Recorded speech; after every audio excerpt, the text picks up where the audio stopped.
All right, y'all, welcome to the Kelvis Podcast. I'm in the studio today. Haven't been in here in a while. This is the first time we've been back in the studio for the beginning of the year. We took a little break, but I was blessed to have my man, Mr. Ray, come and bless us today. A good brother, highly recommended to me to come on the podcast. We chatted up a little bit. You know, we've been talking. We got a lot in common. So I'm going to let Mr. Ray go ahead and tell us a little bit about himself, and we're going to get into this podcast, man. Well, first of all, Mr. Tann, thank you for having me Yeah, on, man, it's my honor to be with you as well, Definitely brother. you, sir. Yes, sir. I'm Ray Harper, man. My company is called O-Hop Apparel. I'm known around the way from Fayetteville originally for what I do in the community, a lot of guide work that we do. It's an acronym for Others Helping Others Prosper. And we got our own licensed faith-based sayings, like I got one on now, better get you some faith. Right. And amen, amen. And we use the proceeds for the at-risk kids, the single mothers, and the homeless. Right. So I'm born and raised Vietnam all day. Yeah. 91026. Yes, sir. And as we do. Yes, sir. Tell me a little bit about are you married? You have kids? You know? No, I'm not married. I have no kids biological. Okay. I got a bonus daughter that I helped raise up a little bit. You know what I'm saying? That's what's up. Yeah, man. So, man, what really intrigued me, man, we was cutting up, chatting up out there a little bit, just talking about, farming, you know what I'm saying? We both grew up a lot. I'm just a couple years older than you are, but, it's a lot, a lot of people don't know nothing about facing. You know what I'm saying? The big town of facing. One traffic light, we got 3 gas stations, a post office, we got a Dollar General now. It is so, right we done moved up a little bit, man. But, it's always good to sit down and talk to somebody that grew up with some of the background of you, especially coming up. I think the way, just listen to you, the way we grew up is very similar in the sense that, it taught us a lot of discipline, taught us about how to go out and get that hustle. And I know, just listen to you, that upbringing instilled that into you where you got to now. So let's just speak about that. Let's talk about that in a minute. It's my parents, grandparents, uncles, aunts. I mean, they all instilled it in me. Like my mother's mother, my grandmother, she was a minister, had her own church in Bun Level, North Carolina. Right. So that's where that side of the family, my people are from. So I grew up and watching her and, the congregation to come, she appreciated the word. But then it wasn't just about the word, it was about what was after the word. Okay. With the whispers and, hey, my lights didn't cut off, or I need some groceries. Right. And that's where I learned about, that's the work right there. That's the God work right there. Right. It ain't just, showing up for attendance and regurgitating Bible verses. Right. This is what it's all about. Well, yeah, right that evangelist, that ministry going out and really, touching the people where they're at. You know what I'm saying? Oh yeah. I grew up. My mother's been, she's an elder, man. My mom been preaching probably 25 years. Salute to your So mom, so yeah, shoot out my mom. That's my heart and soul. But I can relate to that, man, because it's it's just crazy how you say that. I seen my mom give. Growing up, she would give people her last, to keep their lights on. You know what I'm saying? And I ain't afraid. And then I'm like sometimes mess when I get cut off, you know what I'm saying? Yeah. But my mom would give you the shirt off her back. And so just hearing you speak about how your grandmama was, which, she was out there in the community. She wasn't about just giving the word. She was actually out there meeting the people that need that, you know what I'm saying, when they needed food or they needed such and such, in their home and then they have it. She was definitely doing the Lord's work, man. That speaks volume, man. And my parents too, like my mother and father was always the same way, even to this day. My father's a deacon in the church, my mother's a mother of the church. So, they all about that. Like it's all about that God work. Yeah. It's a lot of talk going on. But what you doing after the talk? Yeah. So I've learned from knee high, like you got to go out here. One, you got to be disciplined. You got to work. You got to hustle. Can't make no excuses. Life can't be your crutch. Right. Because nobody cares. Right. You know what I'm talking about? Yeah, definitely. So you just got to get it together, hold yourself, keep your faith. And while you at it, when you up and when you can, bless somebody, and, while you can. And I think that's what a lot of people that lost that is that it don't take much to bless somebody, man. Right. But here's the issue. Everybody want to be the blessee. Nobody want to be the blesser. We can say that again. You know what I mean? Like it don't work like that.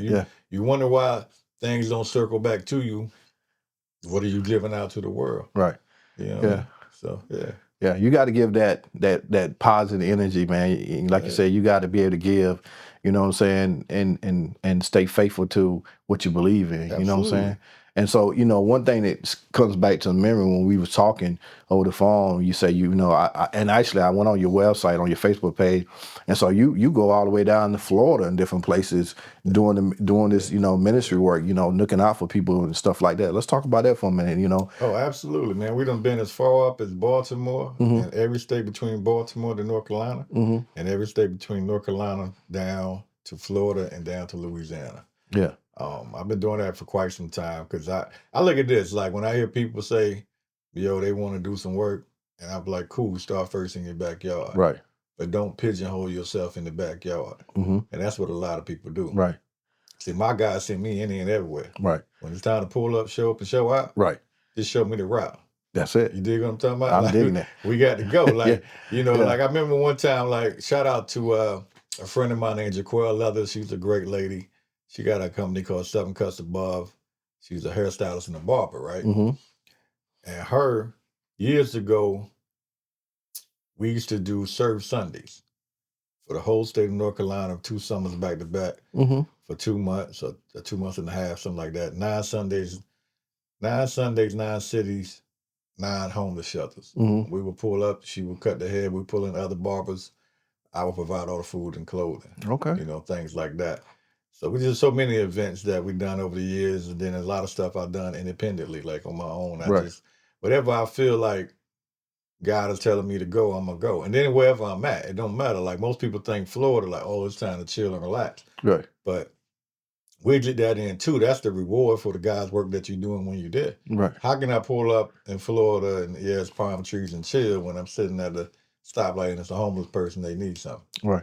So we got a package, we got a blessing bag in the van. Cool, make sure you're good. Right. Take care of you. But I like going out. I don't think God had it for me to just be in one spot. Some people he might up and to each his own, but for me, he got me moving and grooving. But God has different missions for different people. Man, your mission is go wherever he tell you to go and bless the people that he's seen you to bless. You know what I'm saying? And thank God I never had any problems. Like my closest bros, I was like, yo, you don't feel unsafe? I said, nah, I've been in so many different hoods and places. And, right.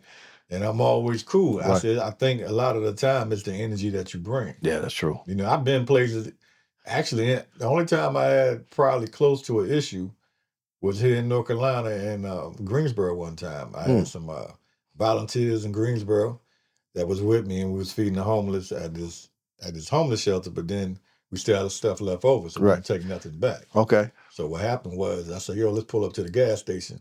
We was in the hood, and I said, the people gonna come, trust me. Right. Yeah. So they came. So then, I had some folks with me in the car pull up, and I knew what time it is because I knew, I knew it, about 6, 7 brothers in the car. Yeah. So I told them, I said, y'all go in the gas station, I'm gonna be all right. So they was nervous, all that. Right. Yeah. He was like, you sure, Mr. Harper? I said, I'm gonna be fine. So I know what this is. I just got to talk that talk. So they jumped out of the car and surrounded me. Wow. So they was like, yo, OG. I said, before you even take any Father Young Bloods, I ain't moving no packages. I'm just feeding the homeless. Just putting out clothes. Right. I said, matter of fact, while y'all moving them packages, I can't talk you out of doing what you're doing until God's gonna have to have a revelation with you. Right. That's but facts. I can tell you this. That's facts. Try to balance out the sin with a win. You know what I mean? Yeah. So just, if you're out here doing that, take a little bit and feed the same people that you're out here doing whatever with. Right. And they jumped back in the car, deuces, and kept moving. Kind of remind me of American Gangster a little bit.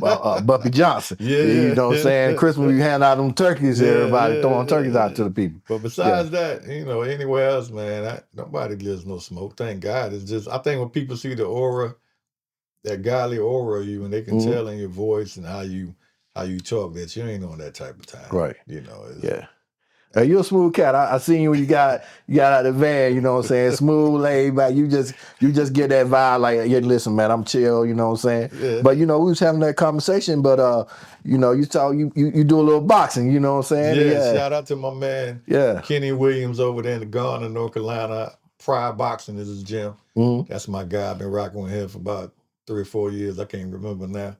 Great guy, great gentleman, great family. And I always believe in anybody should keep themselves right. Right. It's not to walk around like you're gonna go, spaz out and try to, fight somebody. Right. Like that's not where it's at. But it's good to be able to protect yourself more and excuse me, and know a little more than the average person. Right. That's it. Yeah. So I'm never, if we ain't sparring in the ring or doing something like that, I'm not. Yeah. I'm gonna try to walk away and head to the van. Yeah. I like what you said. You were talking about the kids because we didn't really get into what your profession is. No, we get into it. Yeah. And I heard you said that you told a young cat, hey, get your mama sign the paper. Come on to the come on to the gym around the corner here. But for those that don't know, since we're segue, I've been in teaching for about 24 years. Mm-hmm. Mostly ISS, BST, behavior support teacher, all areas of SPED. I done popped in and dealt with kids of all kinds, all colors from different places. Right. And I just try to remind them, guess what? I look just like y'all. See me? We don't look no different. Right. We from around the way too. Yeah. You can find a different means to use your energy. Mm-hmm. And I'm trying to help them debunk some of those negative behaviors. Right. So they can turn them into positive behavior. Because at the end of the day, I always remind them, the world don't care. That's true. Yeah, the world don't care when you step out these 4 walls from the school that your daddy ain't in your life. Right. Somebody's not raising you right. Or whatever the case may be. Because I got brothers and friends from all type of backgrounds. Mm-hmm. And they all successful. Right. So what are you going to do? Yeah. It's choices and chances every day. Yeah. What you choosing? Hey man, that's choices and chances. Every day, definitely. Man. Like like that's another thing. Back to my parents, they always trained me up and taught me like to find a rainbow in the dark sky. Mm-hmm. Every day, I did up with the same attitude. Now I might not feel amazing all the time. I feel as great, but it's my job. If I'm not, to keep that to me. Why would I want to bring you down? Right. I run into you, Mr. Tann, and you feeling amazing. I'm dropping all my negative energy. Oh, right. No. I'm not here to drain energy. I'm only here to add energy. Right. You know what I'm saying? Yeah. So I think, people got to remember to do that. Yeah. To pour into it. And then whatever your issues is, if you're in the public sector like me, like a teacher, them kids don't care. Yeah. You need to show them that you care, and your personal issue stops when you pull up in the parking lot. Yeah. You can pick them back up on the way home. Well, man, I salute you for that, man, because I have I'm a Sigma and I have a lot of Zetas and my Sigma brothers that's teachers in the school system, whether it's at college level or elementary, middle school, whatnot, man.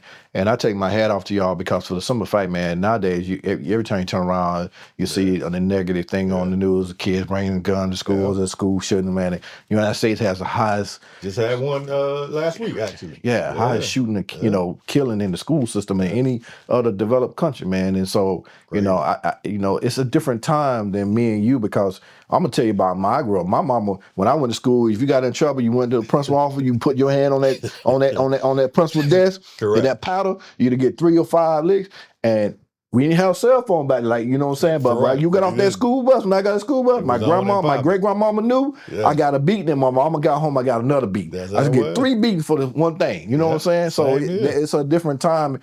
Because back then, a village raised the kids. You know what I'm saying? It takes a village. You know what I'm saying? You couldn't do nothing wrong because whoever caught you, they beat you. They wouldn't know, you can't put your hand on my child. You know what I'm saying? No, whoever caught you doing something wrong, they beat you, and then they take it to your grandma or whoever, and they beat you again. So same here, man. I grew up in the same family structure. I think now with the kids, now I will say times are different in the sense of some of the things they're dealing with that didn't come about when we came about. Yeah, true. Some didn't really exist, to that degree. Like we didn't have cell phones, like at all in school like that. And then a lot of other these worldly things that they're dealing with wasn't on the front end of the oven back then when we came up. Yeah. So, but I still don't make no excuses for them. It's like when they get in trouble or anything going on, I always give them an opportunity to vent. When they come see me, go ahead and speak your piece. I'm going to be quiet and let you get it off your chest. Right.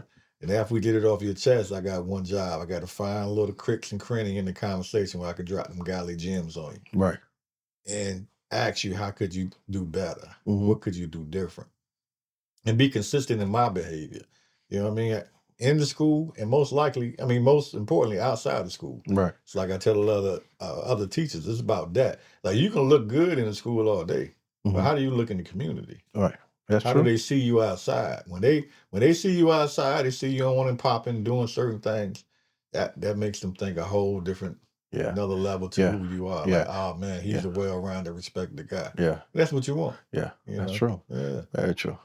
Yeah, man. So yeah, again, man, my hats off to you, man, for what you do, and thank you so much for taking on that challenge. Because I personally, I don't think I do it, man. Hey, listen, I'm just gonna be honest with you. That's not my cup of tea. I mean, I work with young kids, mentor them, in my organization, some other organization I belong in, and through the church, we had a mentorship here in Bethlehem in church in Spring Lake here, where we went out in Spring Lake and picked up the kids and brought them back there, and Bible study, fed them, some home with food, for the next couple of days. Because a lot of them kids, man, that's all they got. That's it.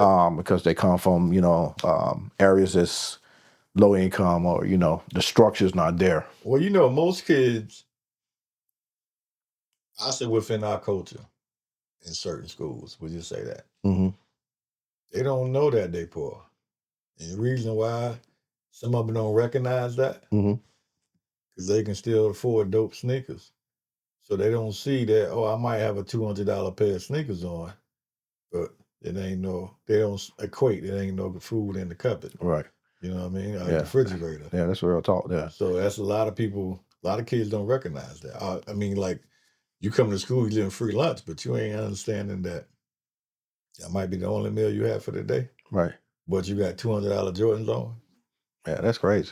And I never, now that you put it like that, I never thought about how they equate to what they realize, they really are in. Think about it. If I got $200 Jordans on, and I got an iPhone, whatever your phone you use, you not really, their age group, they're not associated. They're not computing that.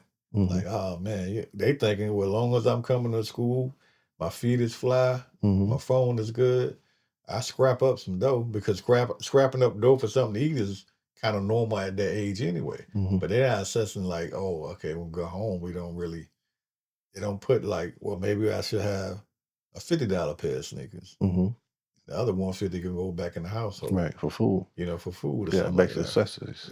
So that type of stuff. Like for me, I'm a sneakerhead, but all my crew know I'm cheap. I might own a pair of Jordans or two, but they so old, like like now they retro on mine, still retro. Right. I ain't paying no money for them. Like now I'm an outlet type of guy. Same. $50 or less, most of my sneakers.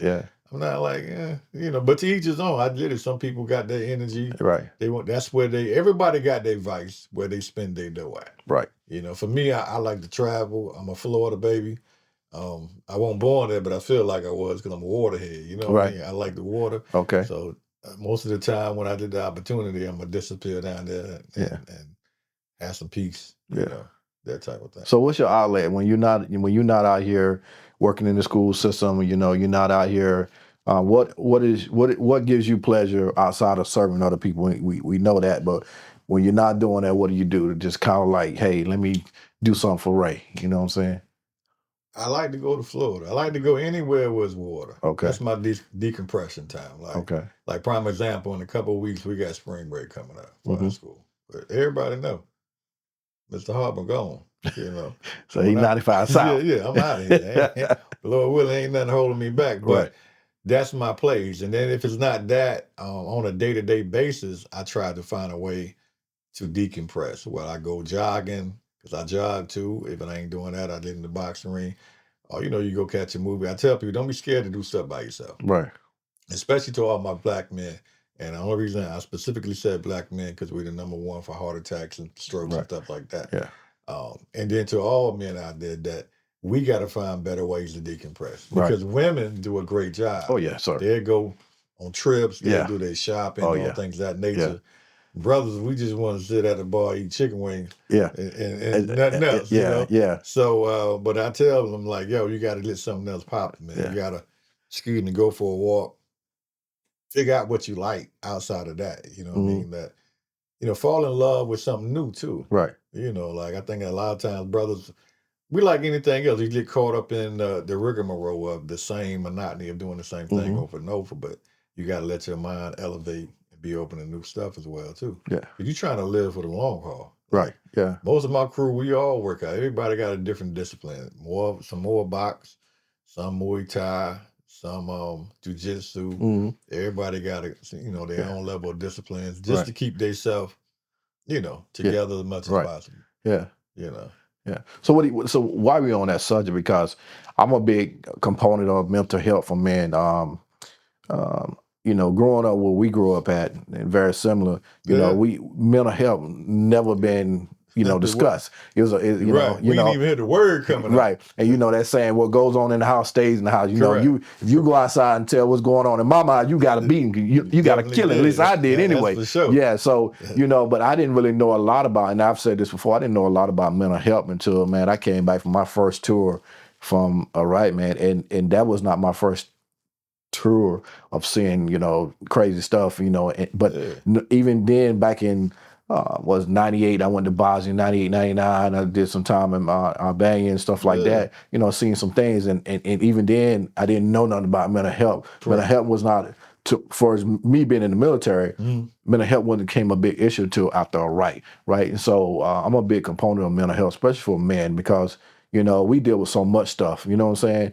Yeah. And a lot of times it gets overlooked, especially in the Black community. Absolutely. Because it's a taboo, we don't talk about our problems, or you're not a man if you go to talk to somebody about that, man. So what is your perspective on that? And how have you, your experience with mental health, and how do you deal with your mental health, keeping it healthy? Well, first, let me say this to you. Shout out to you for all you've done for our country. Appreciate it, brother. We can't tell you that enough. You know what I'm saying? Thank you, sir. Like, that ain't no easy feat that you've done, and everyone else that went along with you and all the soldiers, man. Like, I don't think y'all could ever get enough praises that you should. Thank you, sir. Y'all should have a lot of free stuff. Like, you should be able to go eat for free for life or something. Like, went through the wars. Like, there should be something that they do for y'all, pay a bill or something forever, ever. Because I don't think, growing up in a military town, being Vietnam, I don't think people really understand these people are going to protect us. Mm-hmm. We're not going, we're behind. Right. So how are we not going to always keep them on a pedestal? Right. And show them love and respect? But thank you for it. Shout out to you, my king. But myself, mental health, man, is funny. Me and my brother Tone, we talk about this all the time.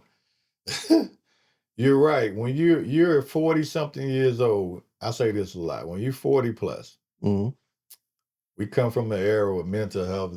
We didn't even have those words barely. You know what I'm saying? That type of thing. But for me, I spend a lot of time just in my own thoughts, listening to music. I just find different ways to channel my energy in my mind so, it don't go haywire or anything like that.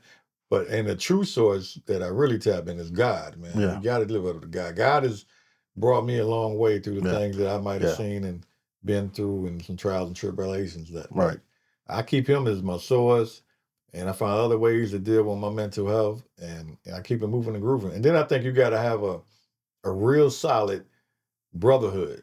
Like, we got a crew of us. It's probably, I feel like it's about 15 of us. I could be wrong. Close enough. Right. Okay. Yeah. But we all tap in on a group text, or we would jump on the phone. Sometimes we'd do a Zoom. But we always, we'll pop up and see each other at different places. So that keeps everybody kind of balanced a little bit, And then certain ones we might talk a little more often. So we keep everybody checked, like, hey, because now the conversation when the phone call rings is like, hey, before we do anything else, how your mental health? Right. How you spiritual? How you physical? Right. How you emotionally? And if you feeling on something, go ahead and speak your piece. Because I'd rather you get it off your chest and keep it all in there, because that ain't healthy for your heart. Yeah. Do you personally encourage your brothers to seek mental health, like seek counseling? Yeah. Okay. Yeah. I encourage anybody. Right. If that's what you feel like you need to do, why are we going to shun on that? Right. Because we think about it, we're the only community that would shun on that. Yeah. Nobody else, the other communities don't shun on that. That's been, how can I say, it's been part of their lives, most of their lives, some of them. Yeah. So, Yeah. I appreciate that, man. Yeah, because mental health is, man, like I said, man, and it's crucial out here, especially what we deal with every day, man. You know what I'm saying? And it's a lot sometimes. So, you know, it's good to have that brother that you can call on. First, like you said, number one, you always got to look up to God. Absolutely. Take that time to meditate and talk with him, you know what I'm saying? And then other ways to deal with mental health. So, man, so you do all these great things out in the community, whatever. So let's talk about your legacy. So you already kind of solidify your legacy to some degree, in my opinion. You know what I'm saying? In my opinion. Appreciate it, brother. But so what would you want your legacy to be? I'm asking, what would you want your legacy to be? You know what I'm saying? 10 years from now, what brother Ray want his legacy to be 10 years from now? 10 years from now. Yeah. I would just want people to take a piece of how I treated people and the things that God has led me to do in the community, just a piece of that, and incorporate it in their day-to-day lives in some type of way. And let that incorporate somebody else's so it trickles down. That's it. Like, we all talk about a better world, but how you gonna have a better world if you ain't putting out better energy? Right. You know, you can't look at the next. I can't look at Mr. Tann and be like, yeah, Mr. Tann doing amazing things, which you are. He doing this, that, and the third. But I ain't taking a piece of Mr. Tann with me.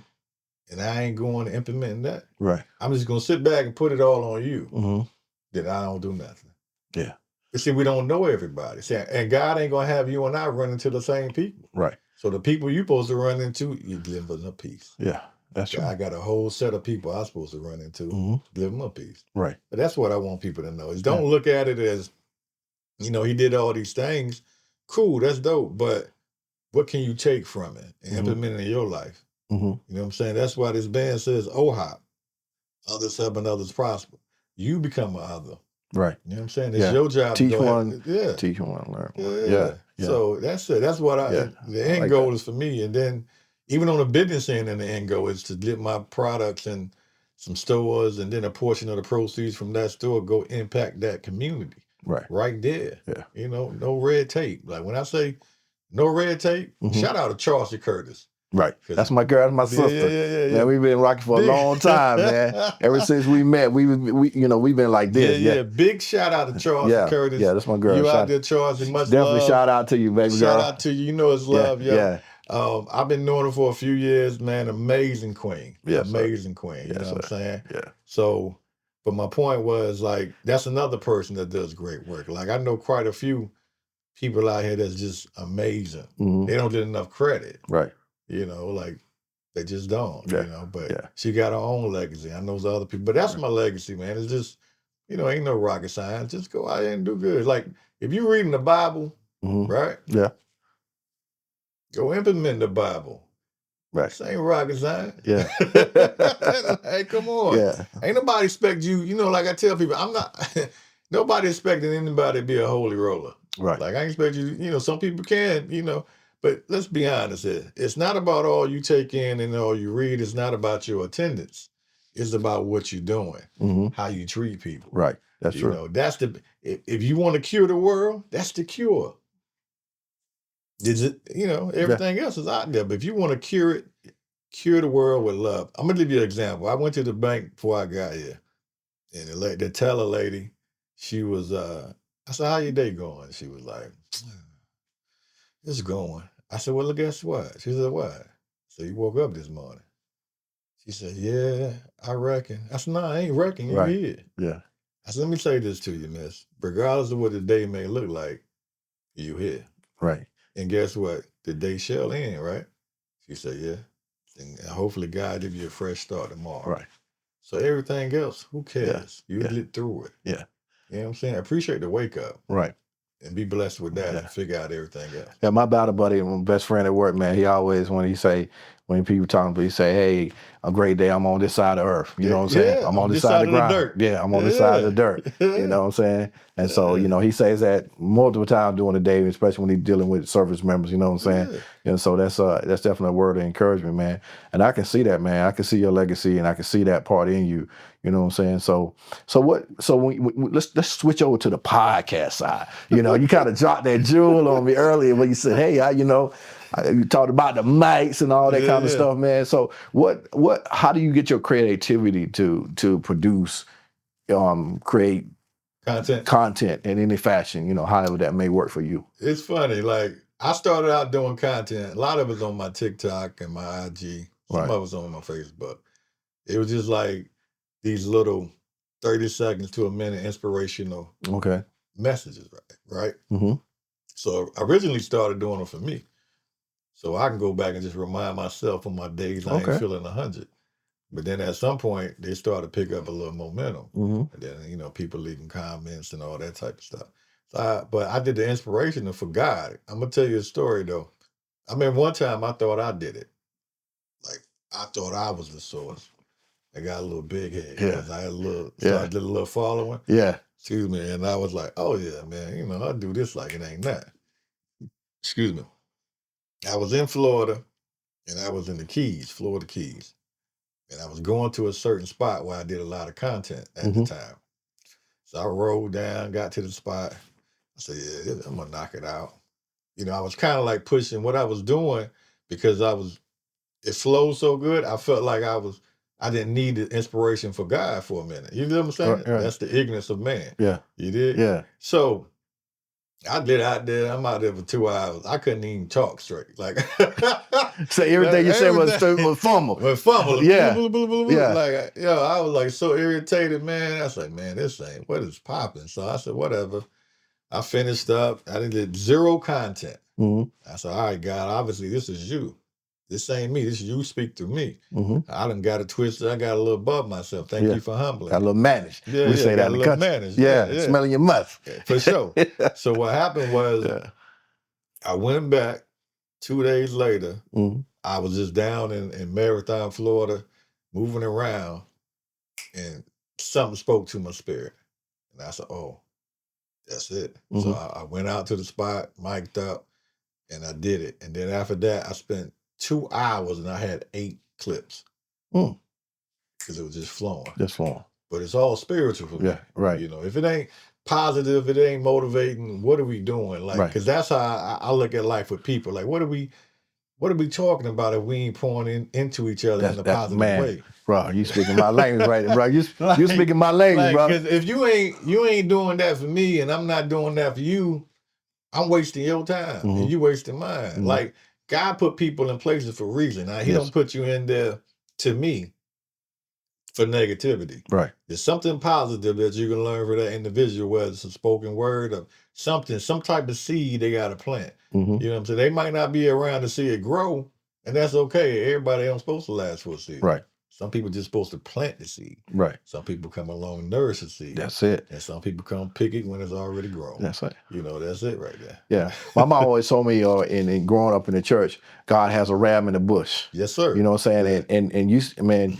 when you said that, it just reminds me of my life, you know, when you pray and you ask God and he know you going through whatever, God always has someone somewhere to help bring you through. It may be a word, it may be a helping hand, whatever it may be that God puts on that heart to help that person heart to help you with. Absolutely. God always has a ram in the bush for you. You know what I'm saying? And so, you know, it's incredible you say that because in 2022, man, I went through a rough time. I was going through a rough time, and I went up north. My best friend, he lived up in Virginia at the time. He told me to come out there. We've been knowing each other, man, 20 some years serving in the military together. Yeah. And I lost myself, man. I at that point, what I was going through, man, I felt worthless. You know what I'm saying? And I went up there, man. And the funny thing about it, that morning he called me. We had talked. He said, "Man, come up here. You know, got this event going on." Long story short, I put my bag in the car, bro, and my keys in my hand, and I had some watermelons that had took to work, and I didn't give them all away, and I had them in the back seat. So I was trying to move the watermelons around, put my bag in the car, and had my keys and laid the keys down on the book bag, and the car locked on me. Locked on me, man. Yeah. So I'm out there. It's early in the morning, man. I'm out there sweating, man. So I'm trying to, and I didn't have a spare key. Right. So, man, I was like, Lord, I said, man, it must be God. It must be something on the road. You know, I said, Lord, if it's meant for me to go up here, you'll help me find a way. So there was a sign that my mama had. She'd been working on this campaign. So I went and broke it off. I was sturdy. And right now the scratch marks is on my car on the driver's side, man. I jiggered, man, finally. And I called him. I said, hey, I said, hey, B, I don't know if I'm gonna make it. He said, yeah, man. He said, we gonna leave here because the event was in DC. Correct. He said, man, we need to leave here no later than 11. So I got up early that morning because I wanted to get on the road. So I got up like 6 something, Yeah. So man, it took me about an hour and something, man, to get in the car. And I finally got there a lot, man. Sweat flowing down.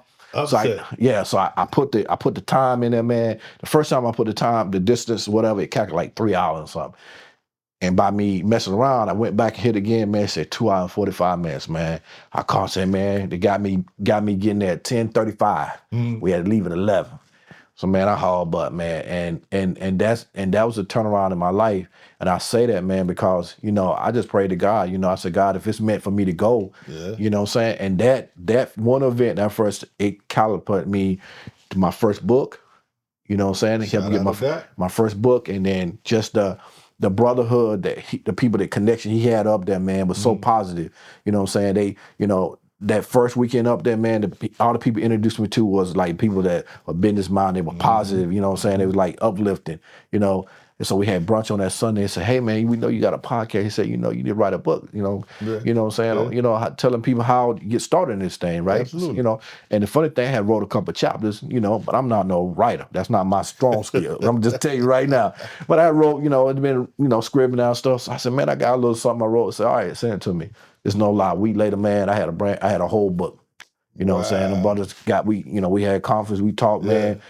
Man, helped me put the whole book from start to finish, man. It's on Amazon. I got my second book that's ready to come out, drop on Amazon. Okay. And man, so, and when you talk about that positive energy, man, those brothers up there just changed my whole perspective about me, because I was at that point that I felt like I lost myself. And when you say that, it just reminded me of that year that, God just put those people in my life that, they introduced me to all kinds of people up in DC, man. And it was just, the connection was so real, man. You know what I'm saying? And the energy, when we talked, man, it was just positive. It would never, we ain't talk about no light bill. We ain't talk about no car payments. We ain't talk about no drama. It was all like, hey, about mutual funds, about business opportunities, about this. And, just speaking in each other life, and you know what I'm saying? And you really need to surround yourself around positive people, man. Like, you got that energy. When I met you, it's just that energy, that vibe. And you need that, because you never know what nobody's going through. Never know, man. Like you said about it, tell you, you didn't know what was going on in her life, but what you said to those words made a whole day. You know what I'm saying? Yeah, she did, because when I walked out, she said, thank you for the conversation. Yeah. I was like, anytime.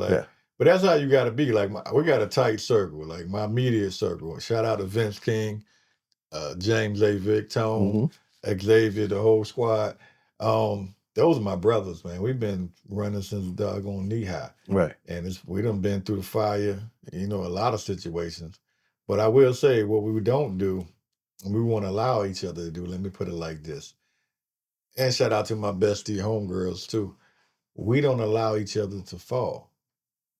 You might get low, but you'll never hit the flow. We're going to make sure you get up. Right. And those are the type of people you got to have always around. Right.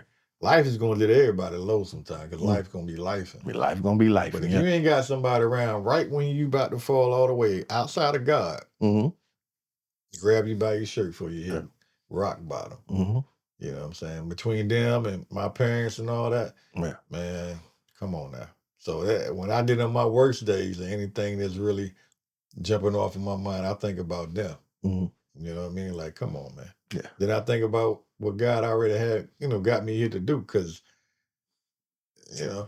life is like crazy, man. I've been through some things. Right. You got some testimonies, huh? Yeah, man. Yes, sir. Yeah, man.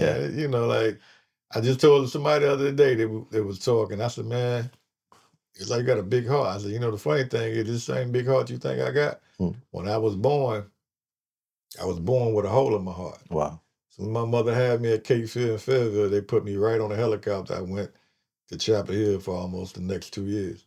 Really? I got heart surgery, so I got a scar that runs from under this arm to the middle of that back. So I stayed up there for almost 2 years, and every time my parents would come to think they was going to bring me home, I would flatline. That good old guy sitting outside. Yeah. Come on back, son. Wow, man. That's incredible, man. You know what I'm saying? Yeah. So finally they got me. And then they didn't think I was gonna be normal, like they active and stuff. And I was fine. But God always been there, man. Yeah. I always like, yo, come on. And I've been in other situations, like when I spoke on Shout out to Chelsea Chelsea Curtis on her podcast. Like I've been in, some crazy situations and getting shot at and stuff. Like you got to know God is there. Yeah. If you ain't believing in God, I don't know what you're doing. Amen to that. Amen to that. I don't know what you're doing. Yeah. I mean, I know we got the people out here with other thoughts, but come on, man. When you break that thing down in some of these situations, you got to ask yourself, like, that ain't by chance, by none. No, by none. Like one of our latest hoodies that we dropped, and that's pretty much sold out. And the saying was, the guy said to me, a whole lot of God and very little me. Because when them blessings come through, that's a whole lot of God. Right. That's very little me a part of that. Yeah. So we always live it up to the big boy. Yeah. And I say, that saying, there's a lot of pictures that say a praying mother. Yeah. You know what I'm saying? And man, I tell you, man, I've been in situations and I know, for one, if it wasn't for how my great grandma then raised me in the church, to know to have a relationship with God and a praying mother, I wouldn't be sitting here today, man. So whenever I look at life and things get hard for me, man, I just have to reflect back. He done brought me this far to leave. He brought me this far to leave me now. Just saying, going, yeah. So I can feel you on that, man. Definitely feel you on that. So, man, I got a question, man. It's one of my questions I ask still to this day. Correct. So when I first started, I talked a lot about relationship. We started out talking about relationship. For sure. And so we this year with the team decided to put me on a host role, let people tell their story. But so what did unconditional love mean to you? Interesting question. And do your love have conditions? I think, let me just say this. I think it's going to sound, I'm just going to say it. Go on, say I think for most men, we have unconditional love. Yeah. I really do. Yeah. I just think with you on that. That's just how we are. I think for the ladies, it's a little more different. I would agree with you on that too, brother. But I know for me personally, I definitely have unconditional love, because why not? Why keep it all to yourself? Why keep conditions on it for? For what? You know what I'm saying? Like, if you love somebody and you care for people, in this life, nobody's going to make it out alive. You got one goal before you go. Just leave it all here and live it all out. Right. You replenish up there. Right. You got one job, give all the love out while you're here. Right. And make it unconditional. What we limiting it for? Because some people, you might have to fill them all the way up. Like you can't fill them up halfway. You got to fill them up to the top, and you can't put conditions on certain things. Where if they don't do this, then I don't love them. They don't do that. Like I've never been that type of person. That doesn't even make sense to me. Like, right. If I love you, I love you. Right. If I don't, I just don't. That's right. And for me, I'm out in the street. If I can love people that I don't even know, how can I love the person that if it's in a relationship or something? Right. Because my love out there is unconditional. Right. So why not in a relationship? What's the difference? Yeah. And I think even on a relationship thing with a lot of people, like now when I see a lot of podcasts and social media, everybody's trying to put men and women against each other. These battling points. For what? What we battling for? I need y'all, ladies. Y'all need me. Right. Come on. Yeah. That's not being cocky, anything not like that, but we do. Right. You know what I'm saying? We can learn from each other, but I think a lot of times, even with that, we're not listening. Like if I'm talking to a lady, I ask her, hey, if I say, if I go on and say a couple words or however I put it out there, I ask you after, what did you hear? Because I can say a million different things. Right. What did you actually take in and hear? Yeah. How did you process? How did you process? Right. And it's the same thing with women, because I used to ask ladies all the time. I used to joke, one of my bros, shout out to my man Tony, we used to joke and say all the time, most women can date a man and can't even dress the same man they date. You get what I'm saying? Oh, yeah. I like that. Because I've known women that literally been with their guys for years, and then when it's time for a birthday or something, I just randomly, hey, they need something, or outfit, they can't even put it together because they ain't even paid attention to the total person they're dealing with. Right. Yeah.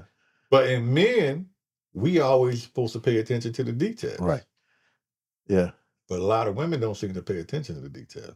Right. It's crazy. Ain't it? So I posted this on my Facebook the other day. So this woman, and it's probably posted, and I mean it's on social media period. Right. But I reposted just to see to get the feel, just keep my numbers rolling on Facebook and social media. So if a woman call you up and say, hey Ray, let's go out to dinner or let's go have coffee. Cool. Now, who's supposed to pay for that? But since I'm a Southern gent, automatically I'm paying. Now, I appreciate your effort and your offer, and at some point you will pay, because I want to make sure you got some skin in the game too. Right. This ain't a one-sided rodeo, you dig? Right. But initially, because I am a man and I'm cut from a certain cloth and I grew up a certain way. Right. So, yeah. Okay. Cool. So now we're talking. So now we're gonna get down to it. Now. Let's get in it. So we're talking now 6 days. So y'all done been out on about 6-7 days. Okay. And so this is a scenario. And then she called you and say, "Hey, Ray, hey, what you doing?" Say, you say, I'm in town. I'm just laid back chilling. She's like, "Well, listen, I want to, let's go out. Let's go hang out." Cool. Now in that situation, if I'm chilling, we 6 in, that's on you. Okay. You know what I'm saying? You putting this together. You called me. Right. I hope you got the itinerary, what you wanted to look like as far as what we got planned, or what you planning. Because I think for women, you need to know how to do that too. Mm-hmm. It should never, I don't believe anything falls 100% on a man. Like a lot of times these ladies on social media want to put it on there because sometimes, a lot of them want somebody to sponsor their lifestyle. Right. I tell any woman, I'm not in here sponsoring your lifestyle business. That's not what I do. Yeah. You're going to have the skin in the game. My mother raised me a certain way, a certain caliber. Right. And I think that does work for some women with a select group of fellas. Mm-hmm. You know what I'm talking about? And that's no disrespect to that select group. But not being funny, I tell ladies, I've been having pretty beautiful, successful women my whole life. Mm-hmm. That ain't gonna change. Right. How you player? I ain't mad at you. And that's not, I got it's you. Just, I think sometimes women forget, like, you're a fly guy yourself. You got you a package. Like, everybody likes to present themselves like, how women say, what you bring to the table. Why would I bring anything to the table when I'm the whole house? Mm-hmm. Yeah, the whole table the table got to go in the house. Yeah. Like who cares? And then if I really want to flip it, who cares what you bring to the table as long as we at the table together? That's true. See, everybody's caught up in what everybody's bringing. First, let's get to the table. Right. And let's chop it up and see how we flow, if there's any chemistry there. There you go. That chemistry. That's the thing too. The art of dating is lost. Like you and I, we are older. We come from a certain cloth. Yes, sir. You had to go holler at the lady. You had to get a phone number. Yes, sir. You had to call up. You had to chop it up with a whoop, whoop, whoop. Yes, talk sir. That talk. Yeah. Yes, sir. And then you had to go pick up, you know what I mean? Yeah. We had to meet and go out, have some outings. As they say, some may say still courting or whatever. Right. Yes, sir. I think a lot of dudes, even some dudes are falling off on that. I think that art of that is sexy. Mm-hmm. Like to me. Yeah. Like I'm that guy. Like I like that. I think, it's nothing sexier than when you pop up on a lady, take her out somewhere she ain't never been. Because to me, it's about the experience. Right. You know what I mean? It is. It's definitely experience, the atmosphere, the whole nine.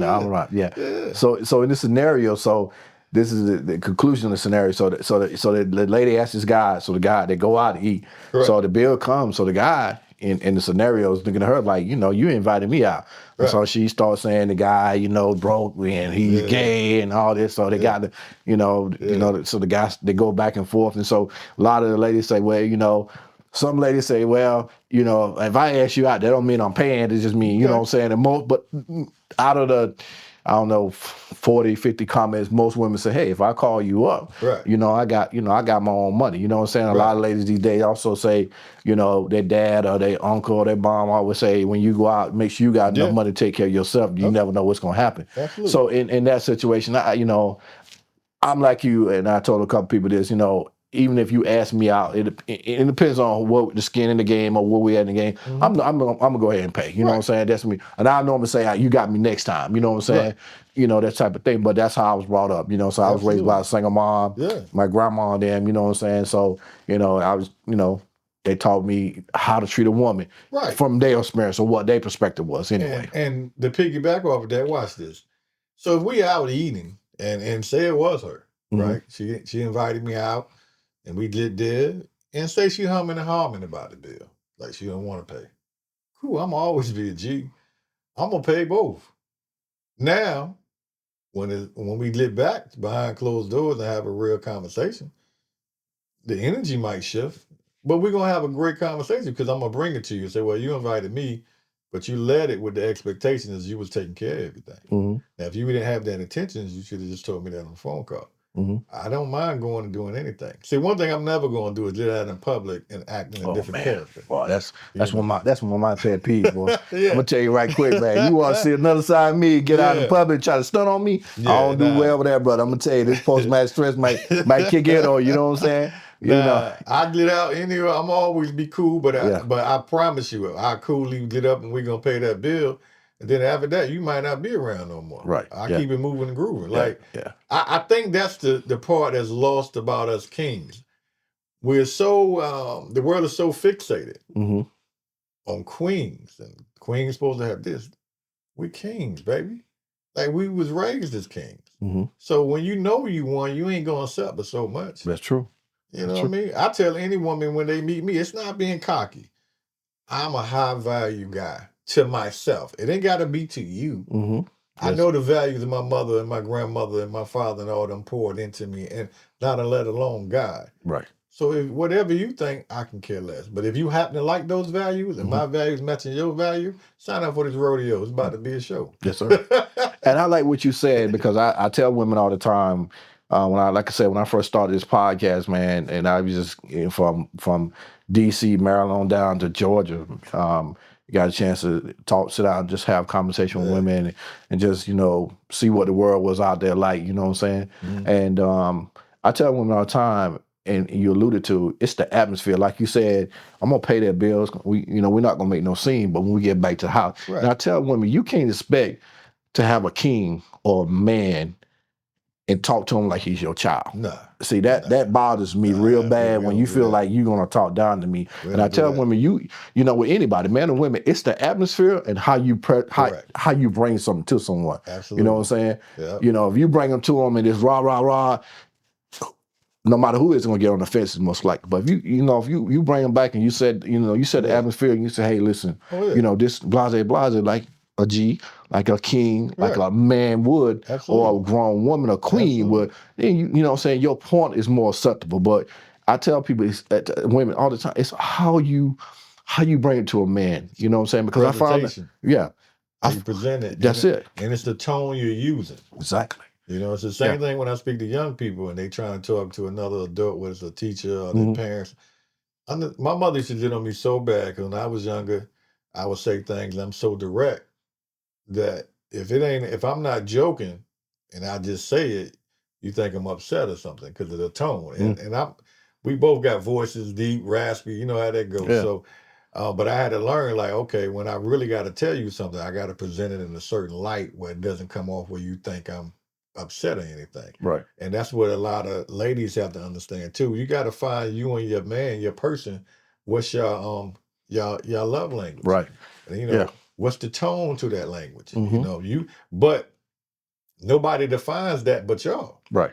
That's true. You know, if you start out a situation with a woman and the tone is always aggravated and toxic and hollering, well, that's the tone, that's the energy she always gonna have most of the time because that's what she accustomed to. Yeah, true. But because y'all create that dynamic, so that's how that goes. But for me, nah.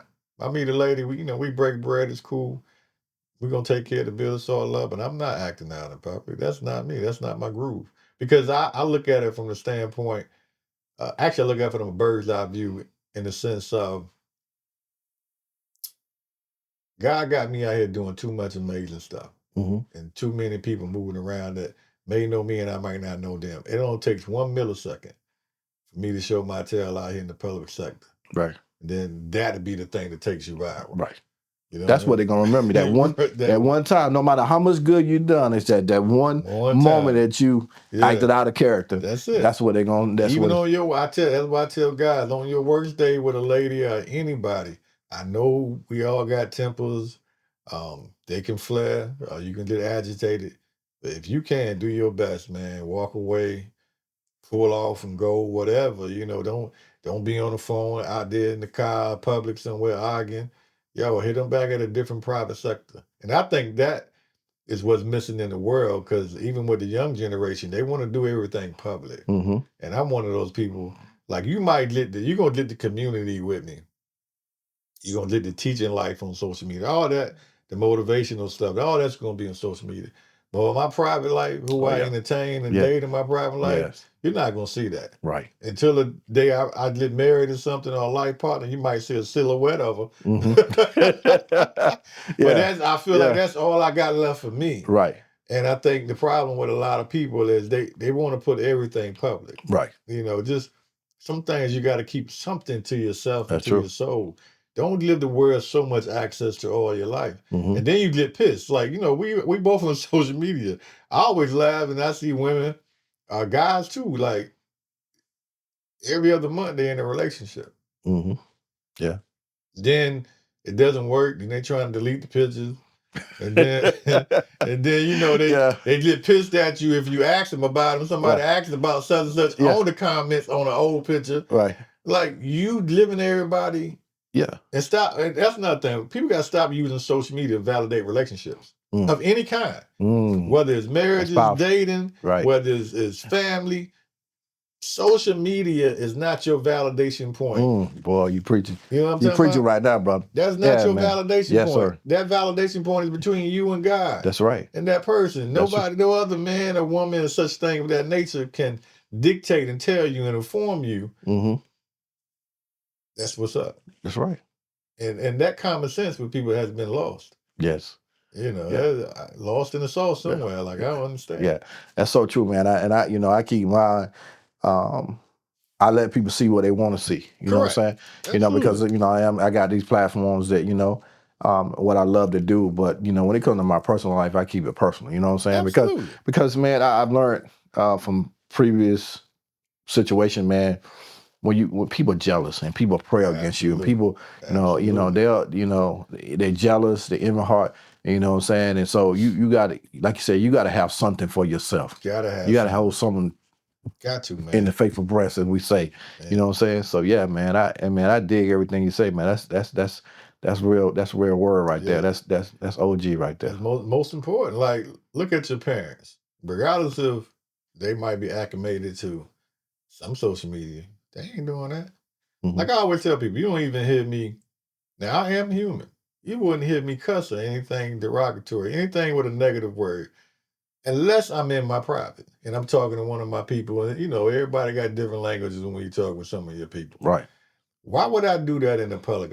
Still got a mother and father. Yeah. See, somewhere along the line in the Black culture, or maybe all cultures, but I'm identified with my culture. And shout out to my Native American side of the culture, Cherokee. We have lost respect and value for our last name. My last name is Harper. That means everything to me. That has value. That means when I step out these doors and I'm moving and grooving in these streets, I hold that name up to the hot heavens. Mm-hmm. You know what I'm saying? I feel you. Because I got ancestors that's already transitioned up there. They looking down, watching me. I still got parents and the siblings. Shout out to my sister that's still here, my nephew. They watching, and whoever else, because you are truly representing your whole family. That's true. Your cousins, aunties, uncles, whoever, you are. When people see you, they see them. Mm-hmm. And when you show out in a negative light, that puts some damnation on your family. Right. That's why would you want to do that? Yeah, that's true, bro. Come on, and especially for it's Kelvis Podcast, and I tell people I am my brand. You know what I'm saying? So I had to carry myself in a certain light, just like you and your apparel. You know what I'm saying? Right. You know, that's you. You know what I'm saying? me. And you representing that on the personal business side and your professional. You know what I'm saying? I work for the government. You know, I hold a clearance. You know, so I can't be out here wilding out in these streets. You know what I'm saying? And I'm too old for that, man. I'm laid back. I'm old school, man. I like to sit back and relax, listen to a little jazz. You know, I listen to my gospel. You know what I'm saying? I just like to lay back and chill. You know what I'm saying? I ain't out here. The same energy. Yeah, so ain't on that old crazy stuff. Now if you mess with my mama now, that's different. You gonna have some problems. I'm gonna tell you that right up front, or my child, my son. But you know, other than that, man, I'm a laid back cat, man. You know what I'm saying? I'm a classy man. You know what I'm saying? I'm a high value, just like I hold myself as a high value. There you go. Know what I'm saying? And I think, and I ain't mean to interrupt, but I think you said something so important. When did we get away from being a classy man? Oh, that's me all day, brother. You know what I'm saying? Yeah. Like, when did we get away from this? Because when you look at it in the spectrum of social media, a lot of guys we see, all the images that a lot of guys put up, it be on some hood booger stuff. Mm-hmm. What happened to the classic man? Mm-hmm. Like, just chilling. We ain't got our pants sagging down and all that craziness. Right. We ain't on here talking about, guns and things of that nature, no rah-rah. Yeah. Hitting on women. Like, that's what I don't understand. And then the women out here, why are you liking them men? There's plenty of options out here in the street. Now, only time you go to some guys, and it's the same thing with guys, but if you run into ladies that, let me see, how can I say it respectfully? You're not productive. Meaning you don't have no ambitions. You ain't working. You ain't trying to do nothing with your life. Yeah. Why are we even talking? Right. Only if we could be talking if I ran into you and God told me to pour into you. Right. And sometimes vice versa. But it's only for inspirational purposes. Like, if you want somebody better on your level, you got to seek somebody like that. Right. That's true. Yeah, that's true. You can't go with every big butt and a smile. Because that don't mean anything. No. I learned that in my run over the years. It's just I tell ladies all the time, you can be beautiful all day, but now I'm more curious about the beauty that lies inside of you. I tell people your heart means something to me. That how you show your passion. You know what I'm saying? Yeah. That's the true measure to me. Absolutely. Yeah. There's a lot of beautiful guys. He's created a lot of beautiful ladies out here, physicality wise. Right. But everybody's spirit ain't beautiful. Oh, you know a lot about that. Yeah. So everybody don't want good for you. Everybody got their secret agendas and motives and things like that. True. Especially classic man like yourself, because you moving, you got things popping in life. So when they see you, you don't even look like potential. You are the potential. That's you're it. Executing it. Same thing for me. So we have to be very smooth and selective with our energy and our time and who we choose to entertain, if we choose to entertain at that time. Right. Because people are trying to figure out and finagle their way in your life, see what they can grab. Yeah. Yeah.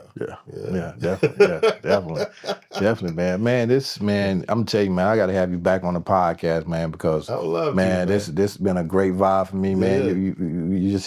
You bring that energy, man. And I love to sit down, man, and just have great conversation with people, man, because it do something to me. You know what I'm saying? Same here, brother. It brings out a different side of me. You know what I'm saying? Yeah, man. So tell everybody, man, how can they get connected to you, your apparel? How can they support your nonprofit and your business, man? Tell them in the camera how Kelvis Tann podcast fans. You can find me first at ohopapparel.com. We got 9 sayings that we have licensed to. We're a faith-based brand. Please check us out. IG, the OHOP brand. TikTok, OHOP Apparel. Facebook, OHOP Apparel, or you can find me at Ray Harper. And lastly, understand what OHOP stands for. We are the modern day FUBU. And if you're from the 90s, you understand what I'm saying. Yeah. So we FUBU with the twist. We the others helping others prosper. And we giving back everywhere we go. And we doing God works. And thanks to Mr. Tann for having me on this show. Man, it's been my pleasure, bro. Thank you so much, bro. Appreciate you stopping to me. Yeah. Serve. Yeah, man. It's been a pleasure, man. Yeah, I love it. Yeah. The flow. Yeah, the flow. Yeah. I ain't look at my phone one time. They send me these questions, man. I ain't, because we was able just to flow because our different, our backgrounds are so similar. You know what I'm saying? We grew up and I can talk with anybody. Yeah. that's the nature of the job. Like every day I'm talking, you talking with young people, so Right. it ain't too much different. Right. And I'm a people person. Like you can't be running right here. And, I mean, you can, but I like to chop it up. Right. That's how I get to know you, vice versa. Yeah. We learn about each other. Because the thing about you and vice versa, and shout out to my man, RJ, is that here's an example. Sometimes there's another blessing this guy has lined up for you, right? Yeah. Well, say you seen somebody or you came in passing with somebody, but you didn't want to speak. And God sent that person to pour into you. Mm-hmm. But you didn't take the initiative to even say, hey. Right. But then you turn around and you pray at night and on the privacy of your room, you say, well, dang, God, you know what? I've been waiting on you to send that blessing, to send that message to me. Well, you don't pass by 5 messengers. Mm-hmm. But you got in your own way because you didn't even want to do the courtesy of just saying, speaking. Yeah. Yeah. That's how I'm not that person. I'm the opposite of that person. I'm going to speak to everybody. What's up? What's popping? Yeah. Whether the blessing is supposed to come or not, that's just me. Because maybe the blessing for you that day is me. Right. That's true. That is so true. You know? Yeah. That's it, man. That's what's up, man. Yes, sir, man. Hey, Again, man, I appreciate you coming through, bro. Man, I ain't trying to hold you up. Oh, no. No doubt.